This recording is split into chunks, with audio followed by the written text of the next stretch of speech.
கத்தி audio launch செம்ம ஷார்ப்பான event தான். ஆனால் இளைய தளபதி விஜயும் ஏஆர் முருகதாஸும் என்ன பேசினாங்க தெரிஞ்சுக்கணுமா? Come on, I am waiting. இந்த கத்திக்கு பின்னாடி உட்காந்து தீட்டிக்கிட்டு இருக்காரே ஒருத்தர், ஏஆர் முருகதாஸ். அவரை கூப்பிடுறாங்க. பலத்த கரகோஷங்களுக்கு குட்டியோண்டுக்கு இருக்காருங்க, குழந்த மாதிரி க்யூட்டாக சிம்பிளாக ட்ரெஸ் பண்ணிட்டு நடந்து வராப்புல. அவர் என்ன சொல்கிறாருன்னா, சில விஷயங்கள்லாம் நான் சொல்லக்கூடாதுன்னு தான் நினைக்கிறேன், ஆனால் நான் அதை இன்றைக்கி சொல்லியே ஆகணும்.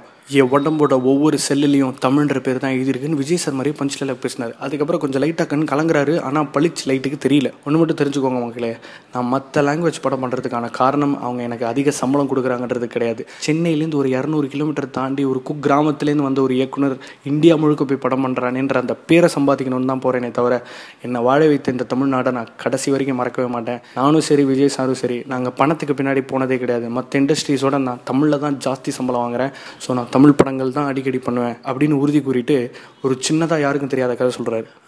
கத்தி படம் பேக் டு பேக் ஷூட் பண்ணிகிட்டே இருந்தோம். திடீர்னு ஒரு நாள் மயக்கம் வந்துருச்சு, அப்படியே கீழே விழுந்துட்டேன் நான், பிளாக் அவுட் ஆகி. அதுக்கப்புறம் ஹாஸ்பிட்டலில் வழக்கம் போல் இந்த டாக்டர் கண்ணு முழிக்கிறதுக்கு முன்னாடி ஏத்தாப்பில் நிற்கிறவங்கள தெரியுதா, நீங்கள் எங்கே இருக்கீங்க, ஞாபகம் இருக்கா, அந்த மாதிரி கேள்விகள்லாம் கேட்பாங்க.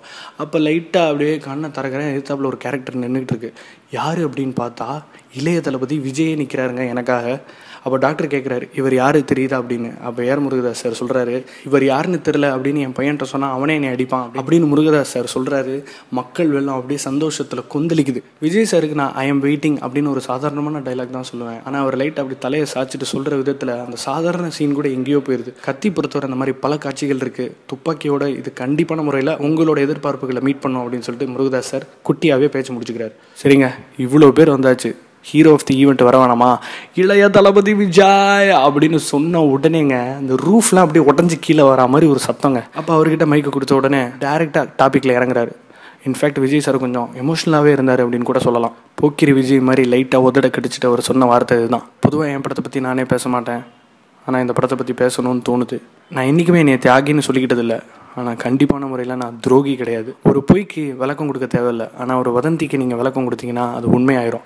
அதனால் எது நடந்துச்சோ எது நடக்க போகுதோ அதை பற்றிலாம் நான் பேச விரும்பலை. கத்தி படம் எடுத்ததுக்கான காரணம் எல்லோரும் சண்டை போடணும் அப்படின்றதுக்காக கிடையாது, எல்லோரும் ஒன்று சேரணும் அப்படின்றதுக்கு தான் இந்த படத்தை பண்ணியிருக்கோம். நிறைய எஃபர்ட் போட்டிருக்கோம். இந்த படம் உங்களுக்கு ரொம்ப ரொம்ப ரொம்ப பிடிக்கும், நன்றி அப்படின்னு சிம்பிளாக முடிச்சிட்டாருங்க. ஒன்றுங்க, அந்த ஹால் பொறுத்தவரை ஒரு 400-500 பேர் தான் இருக்கலாம், ஆனால் ஒரு 2000 பேர் இருந்தோம். விஜய் ரசிகர்களை மட்டும் கட்டுப்படுத்தவே முடியாது, அவங்களோட பாசத்தை நம்ம கட்டி போடவே முடியாது அப்படின்றதுக்கு இந்த ஃபங்க்ஷன் ஒரு பெரிய உதாரணம். படத்துக்கு வெயிட் பண்ணுவோம். தொடர்ந்து இந்த மாதிரியான வீடியோ பார்க்குறதுக்கு பெயின் உச்சா சப்ஸ்கிரைப் பண்ணுங்கள்.